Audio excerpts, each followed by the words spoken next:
Está Marcos Labaña, ahora vamos a hablar un poco del impuesto a las ganancias, pero ¿cuál es la posición del Frente Renovador con este proyecto de emergencia social? A ver, la emergencia social está declarada hasta diciembre del 2017. Lo que viene a hacer este proyecto es encarar una problemática que has tenido un deterioro social muy grande y buscar una solución. Es una alternativa de las que hay. Nosotros hemos planteado un proyecto, justamente que vos lo nombrabas, que no es exactamente esto, que tiene que ver con cómo hacer el empalme entre los planes sociales y el empleo formal, dándole una serie de capacitaciones y beneficios a empresas y al trabajador para que justamente se incorporen. Es decir que... pero eso es para creación del de... el plan social sirva para pagar parte del sueldo Exacto. del trabajador en la empresa privada. En la empresa privada cuando se incorporan. Tengo entendido que ese proyecto, por ejemplo, el propio gobierno, Cambiemos, lo ha apoyado, pero hay fuerte oposición del sindicalismo. Que dice, bueno, no, en realidad se está precarizando. No necesariamente sobre ese proyecto. Había más quejas sobre el de empleo joven, que ese era otro. De este no hay tanto.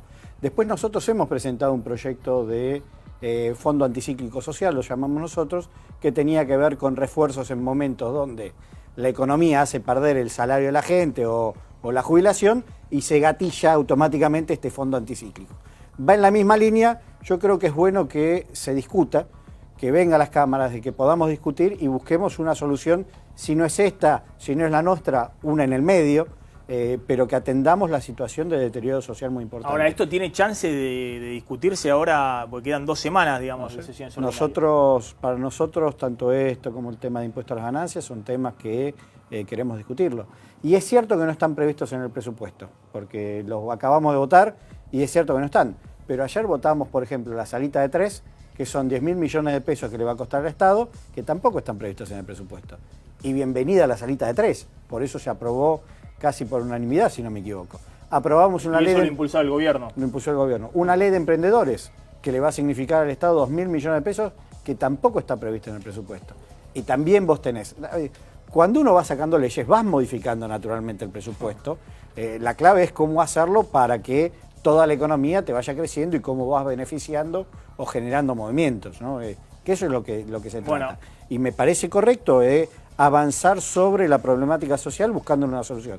Si no es esta, de vuelta, será otra en el medio, será la nuestra, pero hay que atacar esta problemática de deterioro social muy grande que había este año. Ahora te voy a preguntar 2 cosas. Una, ¿qué va a pasar con el impuesto a las ganancias? ¿No? Porque es la discusión fuerte que se viene entre el gobierno y la oposición. Y la otra, bueno, ¿qué pasa con la discusión muy fuerte que hay ahora entre el Frente Renovador, el propio Roberto Labaña, tu padre y el ministro de Economía, o el jefe de gabinete, que lo están acusando de hacer lobby por la devaluación, respecto al rumbo económico? Fueron los diputados de Cambiemos los que salieron hoy a la mañana pidiendo la devaluación, ¿no?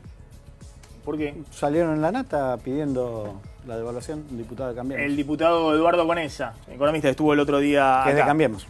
Sí, es cierto, desde Cambiemos. La devaluación no sirve absolutamente de nada si lo que te va a generar es una inflación, un salto inflacionario. ¿Qué es lo que hizo el gobierno a principio de año? Devaluó, se le fue todo a precio y hoy de vuelta estamos hablando sobre el atraso cambiario. ¿Está buscando la devaluación, Labaña? ¿Cómo es la cosa? No, de vuelta es lo que yo les decía antes. Una devaluación por sí sola no te sirve absolutamente para nada si después se te va a precios. De vuelta, el gobierno devaluó 60% a principio de año, que se le fue automáticamente a precios. Ahora es cierto lo que dice Pratgay. Discutiendo de vuelta lo mismo. Hoy no hay tipo de cambio fijo en la Argentina como había en la convertibilidad, el 1 a 1. Vos tenés 40% con la tablita de Martínez de Oz. Y el tipo de cambio sigue planchado hace cuánto, más allá de algún movimiento muy chiquito en el medio, pero sigue planchado desde el principio de año. Y pero eso es porque ingresan más dólares de los que salen. Por deuda, que es parte del combo que se habla. A ver, ¿cuál es es una pavada que traten de comparar que esto es en realidad, que mi padre estaba diciendo que esto era un gobierno militar? Digo, es una pavada y es tratar de tirar la pelota para el córner. Claramente cuando uno mira las variables, retrasos sociales, con pérdida de poder adquisitivo, caída del consumo, pérdida de competitividad que te hace que las importaciones te empiecen a hackear la producción local, déficit grandes, elevada inflación, todo eso unido al combo de la deuda son modelos que terminan mal y los hemos vivido en la historia. Entonces lo que uno trata de hacer acá, mi padre trataba también acá, es que el gobierno tome conciencia que tiene que cambiar el rumbo. si sigue en este rumbo económico, va a terminar mal, indefectiblemente. Esto no significa que el año que viene vaya a estallar por los aires de economía, pero se va complicando la situación. Y cuanto más se complica, después más costoso es. Y siempre que hay una corrección más grande, lo termina pagando la clase media trabajadora y los sectores más vulnerables. Esa es la discusión de fondo. Todo el resto me parece que es para no discutir la cuestión de fondo que es esta.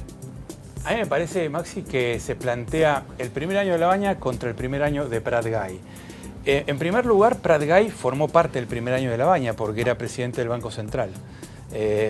Recordemos que cuando Lavagna empezó con su gestión en el Ministerio de Economía, Prat-Gay en esos meses asumió también como presidente del Banco Central. En segundo lugar, el contexto internacional del primer año de Lavagna era abiertamente mejor que el de ahora. Ahora tenías la soja a precios exorbitantes. $215 había recibido contra había recibido una devaluación del 300%. Lavagna heredó una devaluación del 300% competitiva, que eso de alguna manera también le dio muchísimo flujo de dinero y muchísima lluvia de dólares al gobierno primero de Duhalde y después de Néstor Kirchner. Y venías de un tipo de cambio retrasado y bueno, se hicieron planes sociales y todo eso. No, yo no le resto mérito, porque para mí creo que Lavagna fue el gran artífice del despegue en ese momento. Pero hay que reconocer la diferencia de contextos económicos. La soja estaba a la mitad de lo que está ahora. Ahora, para no quedarnos en el... Las tasas de interés estaban mucho más elevadas y Argentina pero ¿de no dónde tenía acceso a venías? los créditos. Estaba a la mitad, pero ¿de dónde venías? Venías de $100 la tonelada de soja en el 2001, con un tipo de cambio muy retrasado. $180 en el 99. A ver, Lavagna, un segundo. Para no quedarnos en el volver, ¿no? Mirando para atrás y demás. Es cierto que Macri tiene un problema grave, porque a diferencia de lo que pasó en el 2003, cuando asumió Kirchner o Cristina en el 2007, o lo que pasó en otras épocas en la historia argentina, Macri asume con un dólar de 15, que lleva 15, que es un dólar que todos dicen, bueno, es un dólar barato. Si la Argentina con ese dólar, con los precios que tiene, con la inflación que ya tenías antes y la que se generó subiendo el dólar de 10 a 15, bueno, es un dólar barato. Que si vos devaluás más, la inflación te come. Entonces, pero es un problema del cual es muy difícil salir. A ver, ¿por qué nosotros hablábamos sobre los 100 días para la salida del cepo? Porque vos, indefectiblemente, cuando ibas a tener la unificación cambiaria, ibas a tener una devaluación. La clave era cómo hacías todo el proceso antes para evitar que esa unificación cambiaria se te vaya a precios. Por eso que hablábamos de los 100 días. Todos esos 100 días te servía para tomar medidas para contención de precios y cuando unificabas, levantabas los cepos, no se te vaya a dólar. Entonces tenías una ganancia de competitividad real. Ahora, cuando vos lo haces todo de golpe, el primer día, genera devaluación, te pegás el pico inflacionario que tenés, a los 6 meses estás discutiendo... Un error de diagnóstico del gobierno respecto a que los precios estaban a 15 o 16 y que la inflación iba a ser menor. Está claro que con el dólar de hoy la gente sigue atesorando y sigue viajando, eso está clarito. Ahora, es decir, un sector de la... Vamos a aclarar porque siempre es 1 millón de personas que es la que compra dólares y 1 millón de personas las que van a Chile o a Miami, como era en el kirchnerismo. Por supuesto. Exactamente. Ahora, como era en el todo este tema que estamos hablando, el valor del dólar, las declaraciones del doctor Lavagna, la contrarréplica de Prat-Gay, todo eso, si la economía estaría levantando, ni hubiera aparecido. Cuando la economía está planchada y no levanta, y hace un año que no levanta, todo empieza en ebullición. Esa es la clave. Estas las declaraciones que decía mi padre no son una declaración, más allá del impacto político que te pueda tener, son unas declaraciones que va bien al nudo de los problemas que tiene la economía argentina. Por supuesto, pero es como vos decís, esto es la declaración de tu papá es una declaración estructural, diciendo, si seguimos así, capaz que dentro de 10 años, no tanto. Y bueno, lo que no sabemos. Pero yo estoy hablando de que... 60.000 millones de dólares por año de deuda. ¿No, Roberto Costa? Si la economía va levantando... Si la economía no levanta... Si la economía va levantando, va ganando aire, va ganando aire. Lo que no es cierto... ¿Cómo? Lo que no es cierto que hubo una devaluación, hubo un sinceramiento, porque dólar a 10 no había en ningún lado. Dólar a 10 no había en ningún lado. Cuando nosotros subíamos... Ese era el argumento de campaña lo llevamos a 16 y no va a haber impacto en precios. El impacto inflacionario se generó por lo que se planteó con el aumento de las tarifas y lo que eso hizo pensar. no, Sí. no, Si tuviste ustedes combinación.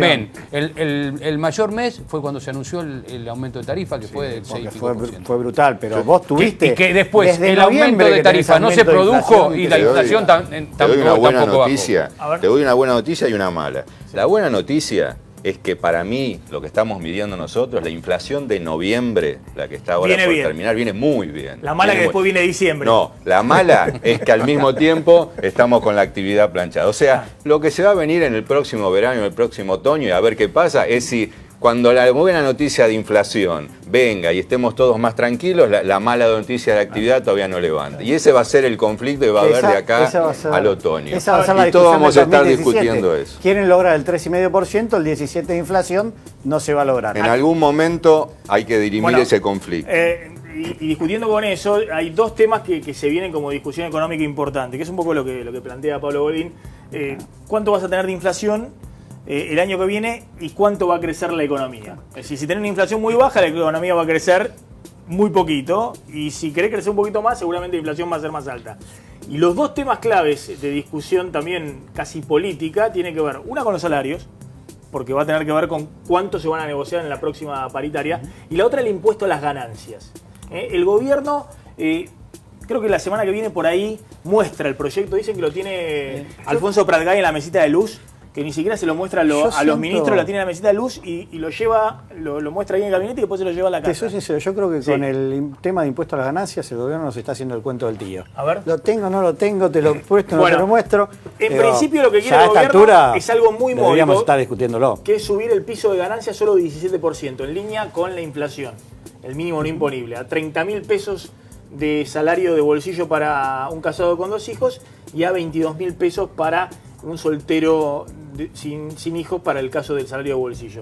Y después modificar las alícuotas, las escalas, que el que supere este mínimo, en las primeras escalas pague muy poquito, 4%, y paga 9%, y los que están en las escalas más altas, los salarios más altos, lleguen a pagar hasta 35 o 40%. Pero dice que no quiere que le saquen más que 27.000 millones de pesos al presupuesto del año que viene. ¿Qué es lo que están proponiendo desde el Frente Renovador o te hago- otro bloque de la oposición? No, hay, para que nos demos una idea, en la Cámara de Diputados hay como 20 proyectos de impuesto a la ganancia. Es cuestión de sentarnos y buscar una solución. El 17% de aumento en el mínimo puede ser un aumento razonable si el ajuste que haces en las escalas es mucho más agresivo. Si el ajuste que haces en las escalas es poco, el mínimo te tiene que aumentar más. Porque va junto, no es que tomás solamente una parte. Yo te hago una... Ustedes en principio querían, en uno de los proyectos habían presentado un mínimo más alto. Un mínimo más alto de con 50.000, modificación de 60.000 escala. pesos. Ahora, si no da las restricciones fiscales, no te da, bueno, tenés que jugar. Sí. Yo creo que la prioridad tiene que estar puesta en escalas porque es lo que te da las distorsiones más grandes. Pero hay que tener en cuenta una cosa. Si el gobierno no te modifica el impuesto a las ganancias, por cada 5 puntos de salarios que te aumenta, que es para cubrir la inflación, te aumenta un punto, un punto porcentual, te saca el Estado. lo que te saca el Estado de tu sueldo. Simplemente por aumentar tu salario por la inflación. Si no hacemos nada, se te va a sacar gran parte de tu salario. El aumento te lo sacan en impuesto a las ganancias. Entonces, no es que es un costo fiscal. Es cómo hacer para dejar y lo que resignás cuando dejas de aumentar el impuesto a la gente. A ver, ustedes plantean grabar, acá lo decía también el diputado Grosso, grabar renta financiera para personas físicas en operaciones inhabituales y demás, que hoy no está grabado, grabar esa renta financiera Vos tenés... con impuesto a las ganancias. Sí, vos tenés, por ejemplo, hoy en el presupuesto que votamos Sí. hace poquito, se votaron exenciones a la renta financiera por 33.000 millones de pesos. Vos tenés una parte, no sobre todo, porque hay parte que es el plazo fijo de la jubilada, Sí. que ahí no vas a cobrar nada de impuesto a la ganancia. Pero después tenés toda una serie de LEVAX, plazos fijos muy grandes de más de 1 millón de pesos, donde ahí vos tenés capacidad contributiva. Querían grabar también operaciones de dólar futuro. Operaciones de dólar futuro, que vos tuviste una renta extraordinaria. Vos pensás que el Estado gastó 60.000 millones de pesos en la operación de dólar futuro, que fue concentrada en 500 personas. Tuvo después... ¿Ella está exenta hoy de pago de impuestos a las Tiene ganancias? No. un impacto de impuesto a las ganancias, pero es una renta extraordinaria. Y vos en momentos donde tenés un deterioro social tan grande como el que tenés que tomar decisiones donde los sectores de muy altas rentas y que tienen que hacer una contribución por lo menos en años claves como este. Y en el caso del juego también hoy paga impuesto a las ganancias. En el caso del juego paga impuesto a las ganancias, 35%. tiene mucha actividad, por ejemplo la ciudad de Buenos Aires tiene un poco impacto Sí. en ingresos brutos, que en otras provincias tiene más. Nosotros lo que planteamos ahí es un canon sobre todo lo que son las tragamonedas, de que se vayan pagando y en el caso de la esos minería canones. también paga 35% de impuesto a las Sí, ganancias. ahí vos podés devolverle 5.000 millones poniendo las retenciones que se sacaron, que nadie entiende por qué se sacaron las retenciones a la minería. Es decir, ustedes Ejemplo. quieren que se discuta todo con el paquete de Se tiene que el discutir impuesto a las porque ganancias. nosotros entendemos que tenés una restricción fiscal y hay que darle los distintos mecanismos de que cuando uno plantea un fondo anticíclico, una emergencia social, cambios en impuestos, tenés que buscar las formas de que el gobierno pueda ir financiando esos gastos.